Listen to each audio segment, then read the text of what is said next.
And welcome back to the show. That's what it's all about. UFC joining us now on our debut of Game on Vegas is Dana White, UFC President, and Dana last night on ESPN. UFC on ESPN. What a terrific fight card, and we saw just one of the knockouts right there. Yeah, it was a good card. We've been on fire since we've been on ESPN. We started the new deal January 1st, and the fights have been incredible. So I love when that happens. Well, let's talk about that card last night in Philly, though, because not only was the co-main terrific, but the main was terrific. Yeah, we need that. You know, we go into a venue, we sell tickets, or we're on pay-per-view or television.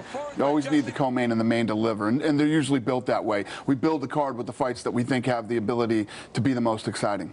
All right, UFC 236 is coming up in Atlanta, April 13th, and when you look at that fight card, when you got Holloway and Poirier, you got lightweights, the main event, those guys combined, I was looking 45-8, so you got a terrific main there. Yeah, well, if you look at, the 155-pound division right now is a little messed up with Khabib and Conor out, so it makes sense to have this title fight for the interim title. This fight will solidify between Holloway, who is the champ at 145, he's moving up to 55 to become a two-weight champion, against Poirier. The winner of that fight will face Khabib when he comes back from suspension, which we hope will happen in September. Then the co-main event, Israel Adesanya was supposed to fight. It did fight in Australia. Gastelum was supposed to fight Whitaker for the middleweight title. That fight didn't happen, so these two will fight to see who will fight Whitaker when he comes back from being injured. Israel is unbeaten, isn't he? Yeah, he's an unbeaten Israel fighter. Adesanya is an incredible young talent, undefeated, and we think this kid, ever since the day we saw this kid fight, we think he has a ton of potential. Now he's fighting for the interim title. If he wins, he fights Whitaker for the title. I got to ask you about this because Conor McGregor announcing last week that he is retiring. Do you believe him? No, I think that there's some things that Conor wants, and I think that Conor wants to get together face to face, he and I. And we probably will in the next couple of weeks, and we'll get this thing figured out. It's got to be all about money and respect, right? Yeah, I mean, listen, who gets respected more than Conor McGregor does? Come on. The guy's never been definitely not by me. And he's got a lot of money, too. But he's stuck on this thing where he wants a piece of the ownership, and that's just, I mean, if you look at basketball, Michael Jordan didn't own a piece of the league, and the list goes on and on. Is Conor very valuable to the sport and to the brand? UFC, of course he is, but yeah, that's a tough one. But I think there's other ways that we can make him happy. Does Conor need the UFC more than the UFC needs Conor? UFC is going to be here long after Conor McGregor, long after Dana White and anybody else.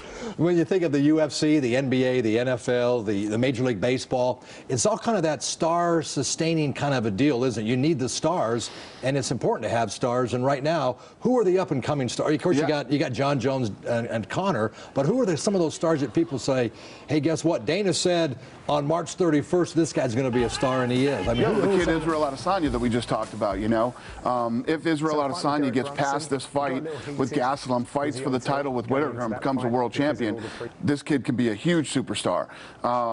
And believe me, I've been hearing this since the beginning of my career. What are you going to do when Chuck Liddell goes away? What are you going to do when George St. Pierre's gone? What are you going to do when Anderson Silva's done? What are you going to do when Ronda Rousey leaves? And the list goes on and on. And I think that other sports have gone through that too. I saw a lot of that with the NBA when Jordan left. They thought the NBA was going to be in trouble. I think it's just a fun thing to talk about. Like, oh, they're going to be in trouble, and it's ridiculous. Believe me, there are tons of stars in the pipeline right now and potential world champions. And, we have this new show called the Contender Series. The Ultimate Fighter's coming back. The Ultimate Fighter's created more world champions than any other show in history. And it's, when you mentioned that you got that new facility right next to your facility, the facility that everybody knows. I went driving by 215, and you have a new facility. Right.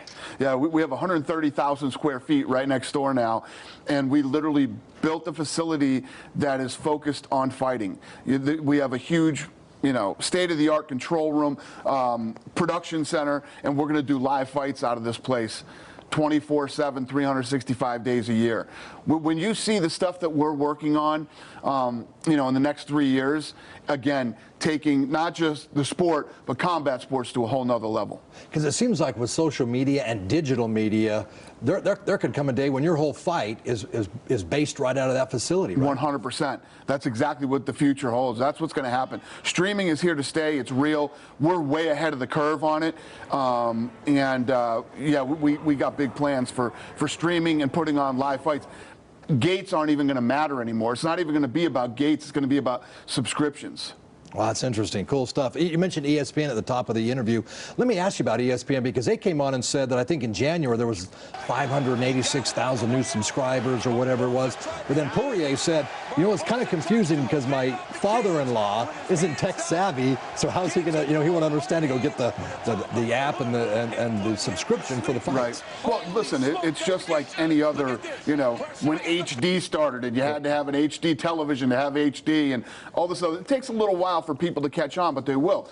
But first of all, if you look at Netflix, that company is huge, and I can't remember off the top of my head how many subscribers they have, but the number is massive. Yeah. And if you can do Netflix, you can do ESPN Plus. It's the same exact thing. You do it the same way. So believe me, the older people, and I agree. Listen, I'm not very savvy with that stuff myself, but right. People will catch on. It's the future, so you have to, or you're not going to be watching any television. If you look at the history of the UFC, one of the things that we've always focused on are fight cards. So it was never just about one main event fight. You got a ton of great fights on a card. You know, we stacked the cards full of great fights. So you know, what I sell for a living are those moments where you're either in the arena and you jump out of your seat, or you're at home, jump off the couch at the bar and jump off the bar stool, and everybody looks at each other and goes, oh my God, or, you know, something just happened. We sell those. And like the fight that was last night, you got 3 or 4 of those last night. And Chuck Liddell was saying that the UFC needs to do a better job of building stars and making people stand out. You agree with that? I don't know. I think we've done a pretty good job. You know, we turned Chuck Liddell into a star. We turned Ronda Rousey into a star. We turned Daniel Cormier into a star. John Jones. I'm just thinking of people, you know, Conor McGregor. Yeah. All these people that are here right now. I know the story you're talking about, where some people who used to work for us, you know, there's a guy named Marshall Zelaznik who actually popped off talking about talent and all. First of all, Marshall Zelaznik was never even involved in finding talent ever.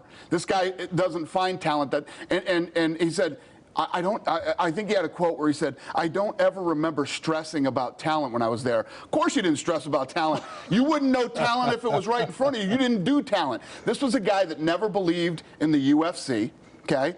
He ran in-demand pay-per-view. This guy used to run in-demand. So he was hired because of his connections with the pay-per-view industry. So for him to talk like he knows anything about this business is funny to me.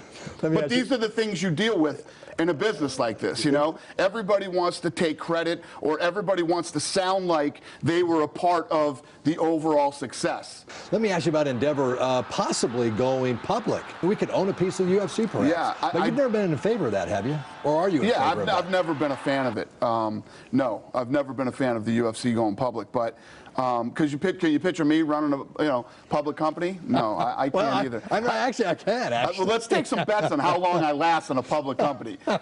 What's the over-under on that one? I actually think you probably could. 2 dream fights, if you could make them, what would they be right now?